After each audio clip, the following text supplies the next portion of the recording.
Fertility కేసులో దర్యాప్తును పోలీసులు వేగవంతం చేశారు. హైదరాబాద్, విజయవాడ, విశాఖలోని సృష్టి సెంటర్లలో పోలీసులు తనిఖీలు చేస్తున్నారు.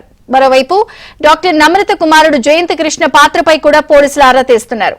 ఐవీఎఫ్ కోసం వచ్చిన వారిని జయంత్ కృష్ణ బెదిరించినట్లు ఆరోపణలొచ్చాయి. సృష్టి ఫెర్టిలిటీ కేసులో నిందితుల కస్టడీ విచారణకు పోలీసులు సన్నాహాలు చేస్తున్నారు. ఈ కేసులో ఇప్పటికే 8 మందిని అరెస్ట్ చేసి రిమాండ్కు కూడా తరలించారు. పరారీలో ఉన్న నిందితుల కోసం పోలీసులు ముమ్మరంగా గాలిస్తున్నారు. వైజాగ్ సృష్టి సెంటర్ కు చెందిన డాక్టర్లు, వైద్య సిబ్బందిపై పోలీసులు ఫోకస్ పెట్టారు. నిందితులు ఎంతమంది పిల్లలను విక్రయించారు అన్న దానిపై పోలీసులైతే ఆరా తీస్తున్నారు.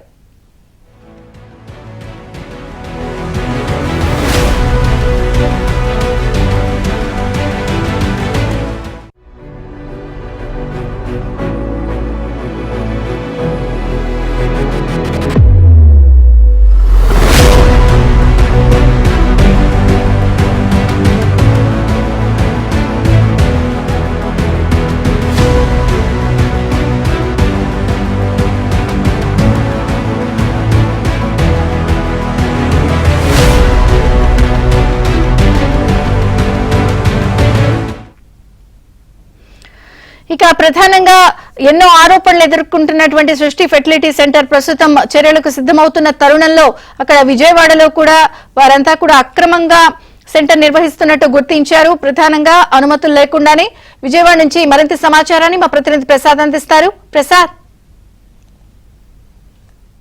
2 తెలుగు రాష్ట్రాల్లో సంచలనం కలిగించిన సృష్టి టెస్ట్ ట్యూబ్ బేబీ సెంటర్ వివాదం కొత్త మలుపు తీసుకుంటే విజయవాడలో పనిచేస్తున్న ఈ హాస్పిటల్కి సంబంధించి మొత్తం రికార్డు అంతా కూడా నమ్రత పేరుతో ఉన్నట్టు అధికారులు గుర్తించారు. కొద్దిసేపటి క్రితం డిఎంహెచ్ఓతో కాబట్టి మెడికల్ టీం కూడా మొత్తం ఈరోజు ఆసుపత్రిని పరిశీలించి రికార్డు కూడా పరిశీలిస్తూ ఉన్నారు. ఈ నేపథ్యంలో ఇప్పటి వరకు బయట ఒక నేమ్ ప్లేటు, పర్మిషన్ మొత్తం కూడా మరో నేమ్తో ఉన్నట్టు కూడా గుర్తించిన నేపథ్యంలో వీరంతా కూడా మొత్తం వాటిని పరిశీలిస్తూ ఉన్నారు. డిఎంహెచ్ఓ ఇప్పుడు అదేవిధంగా ఇక్కడ కొత్త ఫైల్స్ కూడా ఇక్కడ చూస్తూ ఉన్నాము. ఎక్కడా కూడా ఏదైతే అనుమతులు ఇస్తున్నారో ఆ పేరుతో ఎక్కడ ఫైల్స్ లేకపోతే కొత్తగా ఈ ఫైల్స్ ఇందులో కూడా ప్రధానంగా డాక్టర్ నమ్రత ఫోటోతోనే ముద్రించిన పరిస్థితి.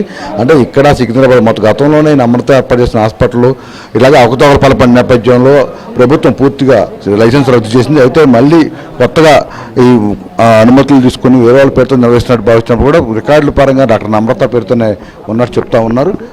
మేడం, ఒకసారి ఈ పరిశీలనలో ఏం తెలియదు మేడం, చూస్తూ ఉన్నారు కదా మొత్తం రికార్డులకు సంబంధించి.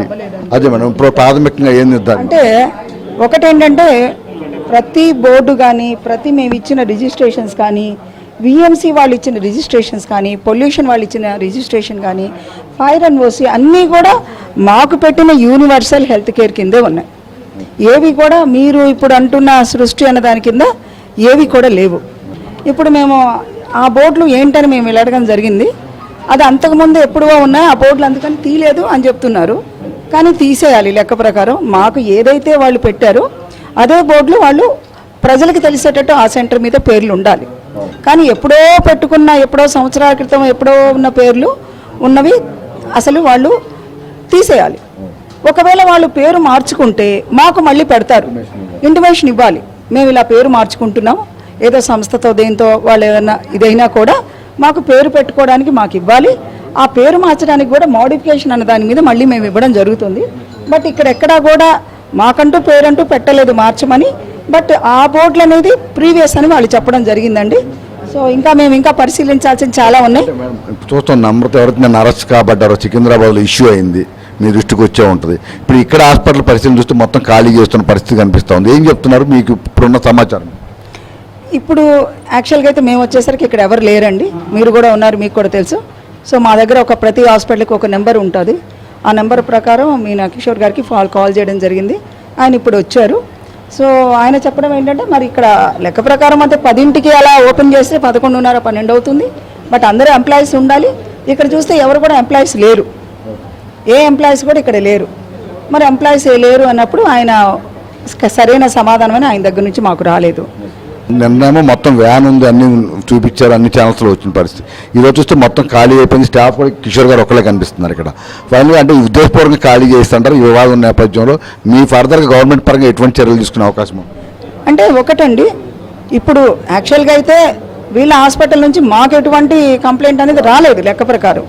ఎక్కడో జరిగిందని ఇప్పుడు మీడియాలో మేము చూసాము. కానీ వీళ్ళందరూ ఎందుకు ఇలా ఖాళీ చేయడం అనేది ఒక విధంగా చూస్తే అది ఏదో సంథింగ్ జరిగి అందరూ కూడా రాకుండా మొత్తం క్లోజ్ చేసినట్టు మాకు అనిపిస్తుంది. కిషోర్ గారు ఏం చెప్తారు? అంటే చూస్తున్నారు ఎంతమంది టెన్షన్ పడుతున్నారు, అంటే మీ వైపు నుంచి మీరు ఏం చెప్తారు? ఇది పాత బోర్డు ఉండటం వల్ల మిస్టేక్ వల్ల మేము నిన్న నోటీస్ చేసాము, ఏది ఇష్యూ వల్ల దాన్ని తీసేసాం సార్. బోర్డ్స్ అన్ని ఫైల్స్ ఇవన్నీ కూడా యూనివర్సల్ హెల్త్ కేర్తోనే ఉన్నాయి, రిజిస్ట్రేషన్స్ అన్నీ కూడా యూనివర్సల్తో ఉన్నాయి, అన్ని రిజిస్ట్రేషన్స్ ప్రాపర్గా ఉన్నాయి, ఎక్కడ ఏ ఇబ్బంది లేదు. Okay okay. బోర్డు మాత్రానికి కారణం బోర్డు ఎందుకు లేదండి, అది ఇప్పుడు ఇష్యూ నేపథ్యంలో అవి అంతకుముందు పాత పేరు ఉండేది, అవి పాత బోర్డులు కంటిన్యూషన్ అయ్యి ఉన్నాయి, అందుకు తీసేసాం నోటీస్, నిన్న నోటీస్ చేసి అంతే. యూనివర్సల్ ట్రస్ట్ హాస్పిటల్కి సంబంధించి ప్రధానంగా ఈ నిన్న వివాదం నేపథ్యంలో మొత్తం ఖాళీ చేయడం చర్చనీయాంశంగా మారింది. అధికారులు కమిటీ కూడా మొత్తం హాస్పిటల్ పరిశీలిస్తున్న పరిస్థితి వస్తుంది. మొత్తం పరిశీలన తర్వాత అదే ఇక్కడ అమృత పేరుతోనే రికార్డులు ఉండటం కూడా ఆశ్చర్యపోతూ ఉన్నారు. ఇవన్నీ పరిశీలన తర్వాత జిల్లా కలెక్టర్కి అలాగే న్యాయమూర్తికి నివేదిక తర్వాత తదుపరి చర్యలు తీసుకుంటామని డిఎంహెచ్ఓ చెబుతా ఉన్న పరిస్థితి కనిపిస్తూ ఉంది. వీడియో సుబ్రహ్మణ్యంతో వరప్రసాద్, ఏబినాన్ జ్యోతి, విజయవాడ.